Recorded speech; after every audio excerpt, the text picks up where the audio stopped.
ହଁ ନିଶ୍ଚିନ୍ତ ଭାବରେ ଆମର ରାସନ କାର୍ଡ଼ରେ ଆପ୍ଲାଏ କରିଥିଲେ ଦୀର୍ଘ ମାନେ 21ରୁ ଲୋକମାନେ ବହୁତ ହଇରାଣ ହେଉଥିଲେ ଆପ୍ଲାଏ କରିଥିଲେ।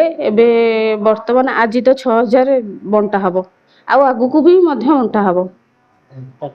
ଜାତୀୟ ପଞ୍ଚାୟତ ରାଜ ଦିବସ ପାଳନ ହେଉଛି ଆପଣ ନିଶ୍ଚିନ୍ତ ଭାବରେ ଆଜିର ଯେଉଁ ଜାତୀୟ ପଞ୍ଚାୟତରାଜ ଦିବସ ପାଳନ କରାହେଉଛି ପ୍ରଥମେ ମୁଁ ସମସ୍ତଙ୍କୁ ଶୁଭେଚ୍ଛା ଅଭିନନ୍ଦନ ଜଣାଉଛି। ଯାହା ହେଉ ଆଜି ଆମର ପିଆରଆଇ ମେମ୍ବରମାନଙ୍କ ପାଇଁ ଗୋଟେ ଖୁସିର ଦିନ। ସେମାନଙ୍କର ପରିଚୟ ଲୁଚି ଲୁଚି ଯାଉଥିଲା। ଆଜି ଯେହେତୁ ଏଇ ଯେଉଁ ପଞ୍ଚାୟତରାଜ ଦିବସଟା ଏପ୍ରିଲ 24ରେ ପାଳନ କରାହେଲା, ସେଥିପାଇଁକା ଆମର ମୁଖ୍ୟମନ୍ତ୍ରୀ ମୋହନ ଚରଣ ମାଝୀ ମହୋଦୟଙ୍କୁ ଧନ୍ୟବାଦ ଜଣାଉଛି। ତା ସହିତ ଆମର ପ୍ରଧାନମନ୍ତ୍ରୀ ନରେନ୍ଦ୍ର ମୋଦିଙ୍କୁ ବି ଧନ୍ୟବାଦ ଜଣାଉଛି। ନିଶ୍ଚିନ୍ତ ଭାବରେ ମୁଁ କହିବି ଗୋଟିଏ କଥା, ଆମର ଗାଁ ସୁଦୃଢ଼ ହେଲେ ନିଶ୍ଚିନ୍ତ ଭାବରେ ଓଡ଼ିଶା ସୁଦୃଢ଼ ହେବ। ଓଡ଼ିଶା ସୁଦୃଢ଼ ହେଲେ ନିଶ୍ଚିନ୍ତ ଭାବରେ ଆମର ଭାରତ ସୁଦୃଢ଼ ହେବ।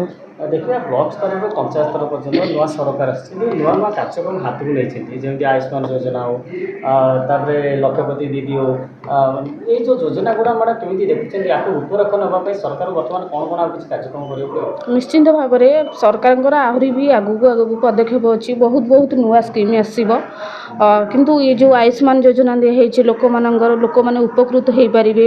70 ବର୍ଷର ବୟସ୍କ ଲୋକମାନଙ୍କ ପାଇଁକା ଅଛି। ତା ସହିତ 70 ବର୍ଷରୁ କମ୍ ବ୍ୟକ୍ତିମାନଙ୍କ ପାଇଁକା ବି ବ୍ୟବସ୍ଥା କରାହେଇଛି।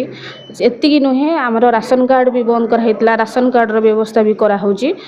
ଆସ୍ତେ ଆସ୍ତେ ସବୁକିଛି ସମ୍ପୂର୍ଣ୍ଣ ହୋଇଯିବ।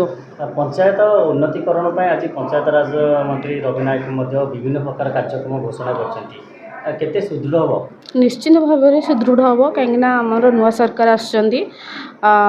ନିଶ୍ଚିନ୍ତ ଭାବରେ ସୁଦୃଢ଼ ହେବ ବୋଲି ଆମର ଆଶା ଆଉ ବିଶ୍ୱାସ ଅଛି। ରାସନ କାର୍ଡ଼କୁ ନେଇକି କ'ଣ କହିବେ? ନୂଆ 6 ଲକ୍ଷ ରାସନ କାର୍ଡ଼? ହଁ ନିଶ୍ଚିନ୍ତ ଭାବରେ ଆମର ରାସନ କାର୍ଡ଼ରେ ଆପ୍ଲାଏ କରିଥିଲେ ଦୀର୍ଘ ମାନେ 21ରୁ ଲୋକମାନେ ବହୁତ ହଇରାଣ ହେଉଥିଲେ ଆପ୍ଲାଏ କରିଥିଲେ।